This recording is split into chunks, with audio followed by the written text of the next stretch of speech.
welcome to the Everything Cowboys podcast. I know I've missed the past 10 weeks, but I am here now to talk over the past 10 weeks, give a brief rundown of those, and then talk about key players, the next few weeks, and playoff looks as we get into the last bit of the season going into Thanksgiving week. It is Monday.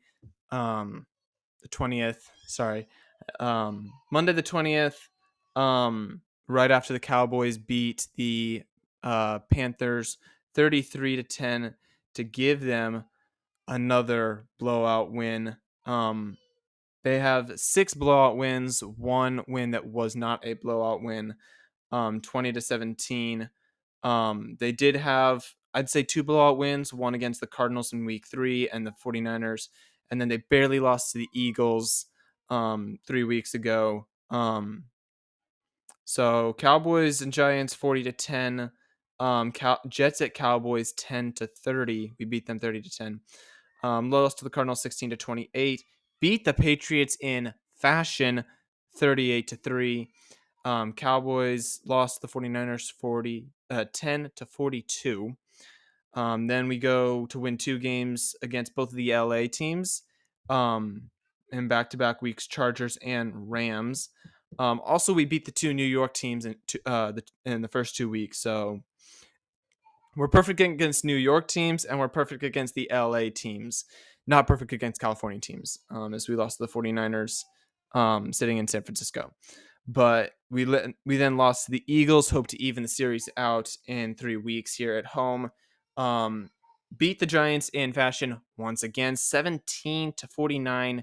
And then, as I said already, yesterday for the noon game, we beat them 33-10. Depending on where you guys are watching from, it was noon Central Time here in Texas.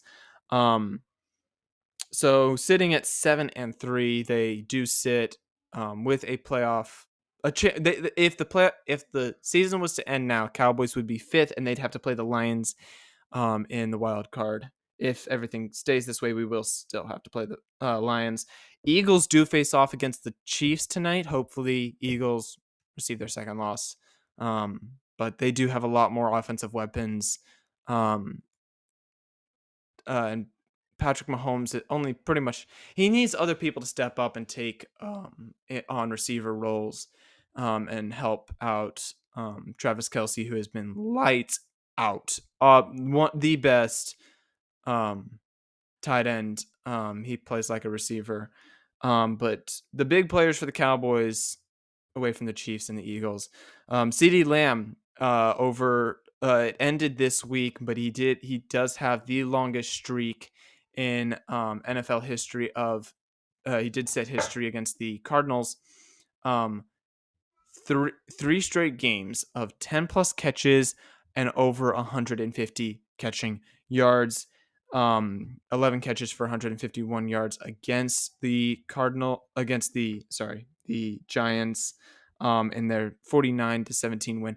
Another one, Dak Prescott, absolutely amazing coming into that game with some good games, but then he absolutely lit up the Giants. The Giants got crushed and run all over by the Cowboys on both sides of the ball, defense and offense. Throwing for 404 passing yards. They played against the rookie Tommy DeVito, who threw for only 86 yards. They held him for under that. Total yards, 172 for the Giants, 640 for the Cowboys total. Passing yards, 472-61. I don't know why those numbers don't match up, as Tommy DeVito had 86. But the Cowboys, Cooper Rush did have 68 passing yards on 7 of 9. 26 of 35 for 404, 4 touchdowns, and an interception. Rico Dowdle making himself known in fashion with 12 carries for 79 yards, 15 carries for 55 yards for Tony Pollard, And then Dak Prescott had 2 carries for 17 yards and a touchdown. CeeDee Lamb had a touchdown run and a touchdown catch. Brandon Cooks also has finally shown up as we have been waiting for him to do. Brandon Cooks, 9 catches for 173 yards against the Giants at home, and 151 for 11 and a touchdown for CD. Give that one to him to set that record. Michael Gallup, 2 for 70, had some pretty big catches there. There was one catch against the Giants. CeeDee Lamb had that one-handed catch. Had that penalty as well, but man, did he have a great game. Schoonmaker yesterday had a great game. 2 catches for a touchdown and 23 yards. The most yards by any Cowboy alone was Brandon Cooks for 42 receiving. CD followed with 6 catches and 38 yards. Jake Ferguson also 32 yards for 3 catches. Rico Dowdle, the only one to have negative yards on 3 negative yards. We did have 6 people to rush to help carry the rushing yards. Tony Pollard with 61 on 12. Rico Dowdle with 23 on 8. Cavante with 13 in his one run. CeeDee Lamb with 7. Dak Prescott with 6. And Cooper Rush with -3 did get there. 311 total passing yards, 204 passing yards, 311 total, 107 rushing. Average yards per play was 5, 33 points scored. Carolina did lose a fumble and an interception, and allowed 7 total sacks. Absolutely amazing. Micah Parsons getting in there. They did say 3 in the game, but after the game they did make it 2.5, giving the other half sack away. Cowboys in the red zone. I'm happy with how they've done the past few weeks, really amping it up. That I know in the first few weeks they did terrible, even though they did come out with blowout wins. Their 4th down playing in those losses could have been better. It could have made the games a little bit closer. But that is one. O-line did phenomenal yesterday. Sorry, giving Tony Pollard and Rico Dowdle openings to get out and get those yardage. Also the D-line, phenomenal. I'm very happy with how the D-line is played.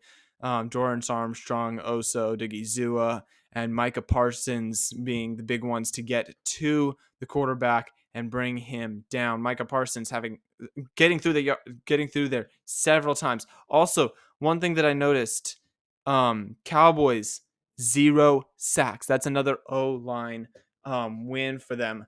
Did not allow a single sack. They did get the Panthers did get pressure on Dak, but all in all, he stayed away from the sacks, which is another big one. And then Deron Bland, 6th interception, 4th pick 6. Intercepted it at the 30 and went all the way back. Made a move inside to lose the number 1 pick in Bryce Young. Bryce Young, I want to say for Panther fans out there, I am deeply sorry. I was hoping maybe Bryce Young might last long enough for the Cowboys to get him, because the Cowboys, I'm sorry to say this, I don't think Dak Prescott, unless this year is the year, I don't think the Cowboys will win a Super Bowl with Dak Prescott. He's been in the league too long to really be a player that can consistently year after year make it to the playoffs. 2 straight years in the playoffs. That's something big for the Cowboys, but it's a milestone. We're getting there a lot more often with consecutive winning seasons. This year so far, 7-3. Eagles, Lions, and Ravens are the only 8-win teams. Ravens have not yet had their bye, so they sit at 8-3. Lions at 8-2, and Eagles number 1 at 8-1. again playing tonight. That will determine if they go to 9-1, or if they fall to 8-2. Lions and the I don't know what the tiebreaker is between those two. That would be one that would have to be that I would look for later. 49ers do sit third with Saints in the fourth spot at 5-5. Cowboys 7-3. Seahawks in the sixth spot with 6-4. Vikings at 6-5. In the seventh spot in the hunt, Packers, Rams, Falcons, Bucks, Commanders, and Bears. Those the Packers, Rams, Falcons, and Bucks all with 4-6. Also, Falcons and Bucks both have a chance to knock off the Saints, and get their way into the playoffs. That division is very weak. If the Cowboys were there, they would obviously win pretty much every single season for the next few seasons. But one thing, in a few days on Thanksgiving, the Cowboys once again play the Commanders. Looking forward to that game. Hopefully the Commanders lose. Hopefully the Cowboys pull off a win. They are at home, as they have a 3-week homestand. Commanders hosting the Commanders, hosting the Seahawks, and then hosting the Eagles. Hopefully we can even the series then. Then we go on the road in Buffalo, where it's going to be frigid cold, and then flying immediately down to Miami to play in Miami, where it is going to be moderate weather, weather like here, maybe a little more muggy. And then we come home to host the Lions, and then on the road in Week 18 against the Commanders. That one could go either way. It really depends on where the Cowboys sit playoff wise.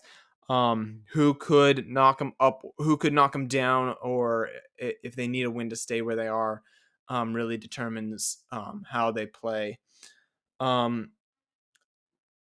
know this might sound controversial and a lot of you might disagree with me. I do want the Cowboys to play the 49ers in the playoffs, to get revenge.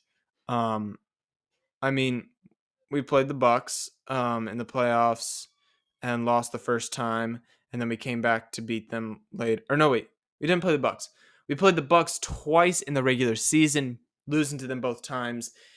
Did lose to them last season, but then went to go beat them in fashion in the wild card round.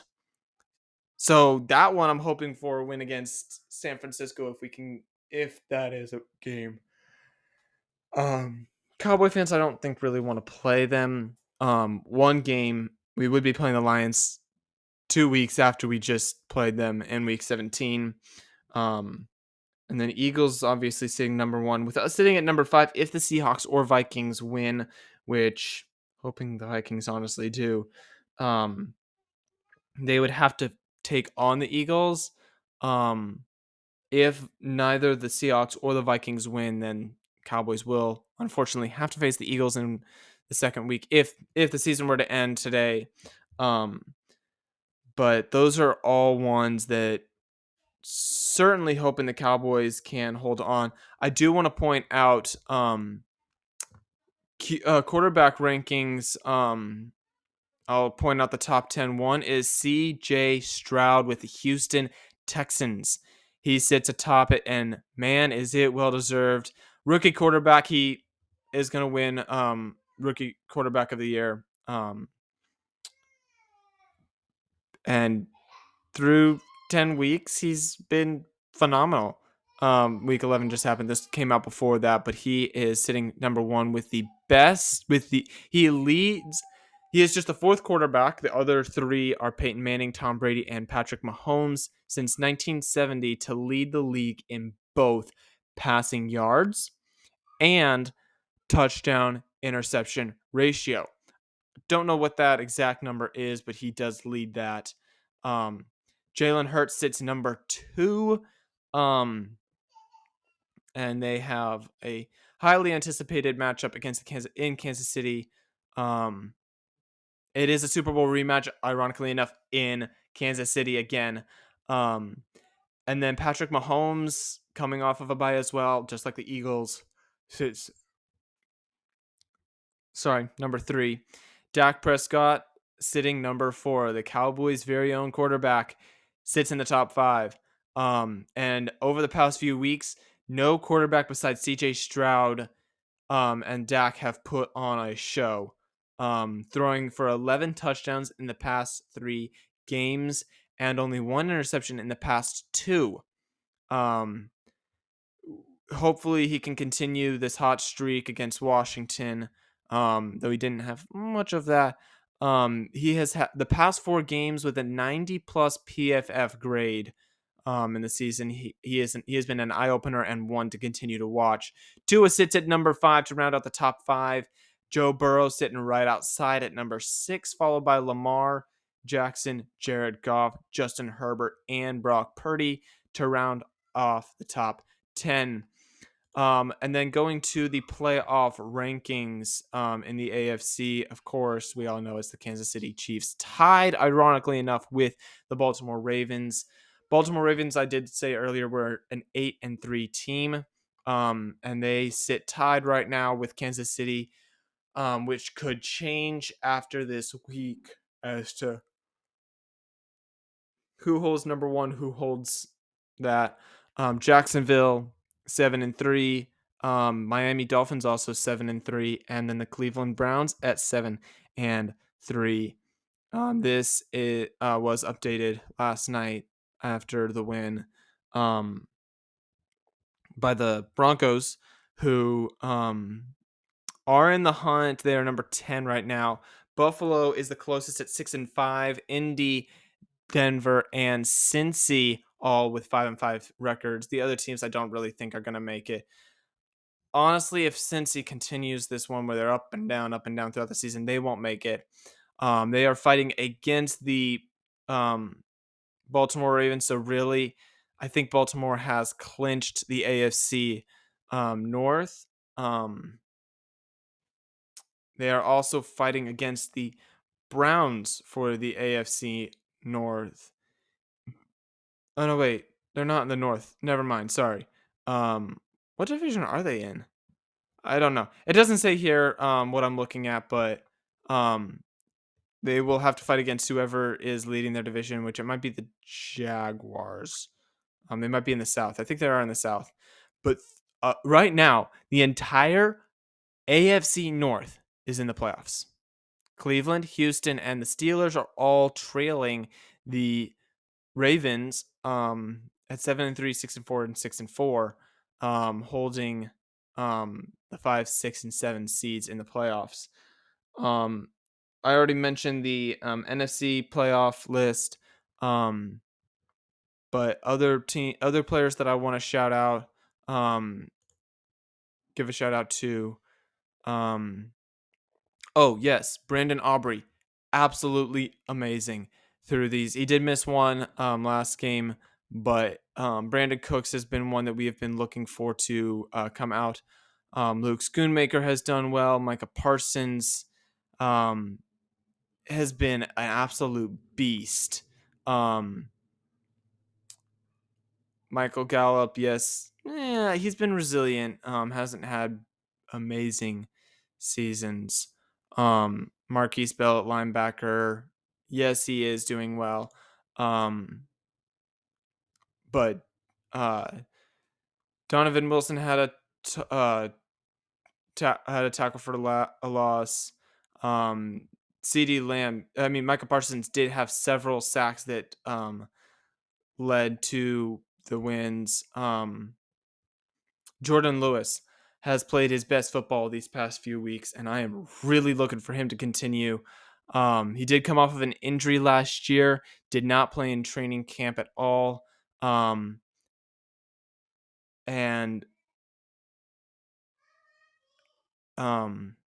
yeah, so maybe he didn't play training camp this year. I don't know. But one where we need Jordan Lewis to step up and play well. He struggled to play against Keenan Allen, but he found his stride covering Cooper Kupp, Sterling Shepard, and now Adam Thielen. Adam Thielen did have a good game. He helped the Panthers move down the field and get those 10 points. but they did only score 10 points. Cowboys, in all of their wins, have held teams to under 20 points. Chargers and Rams, both of the LA teams, are the only ones to score 20 points.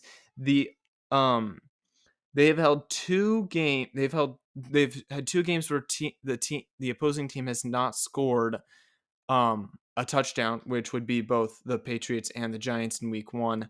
Giants did come back after that to score 17 points. Maybe they have a new quarterback to take the place of that. Mac Jones has been sat. I don't think he's going to play anymore this season. Deron Bland is an all pro and deserves to be in the defensive player of the year conversation. But really, the Dallas Cowboys looking to continue their winning streak and their winning record with wins. I will see you guys back after Thursday against the Commanders. Sorry.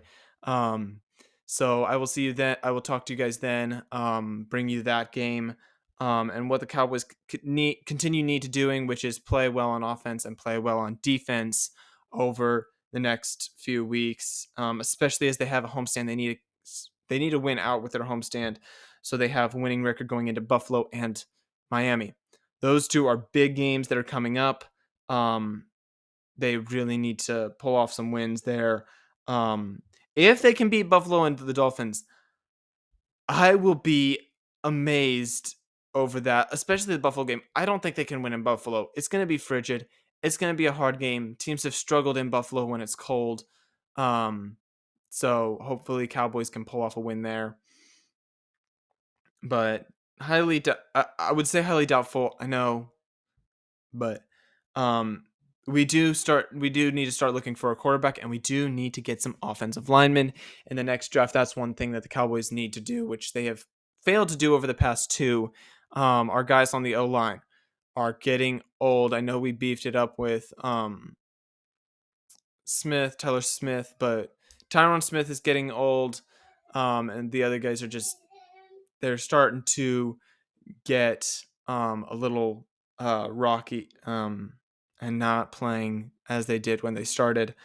So those are some moves that we need to make in the offseason, and we need to continue to play the way we have these past few weeks.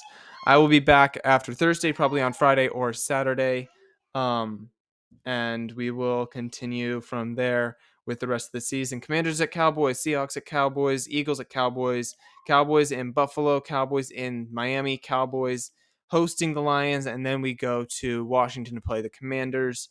That will be the last 7 games of the season. Right now, if without that last game, I'll put that last game down as a win.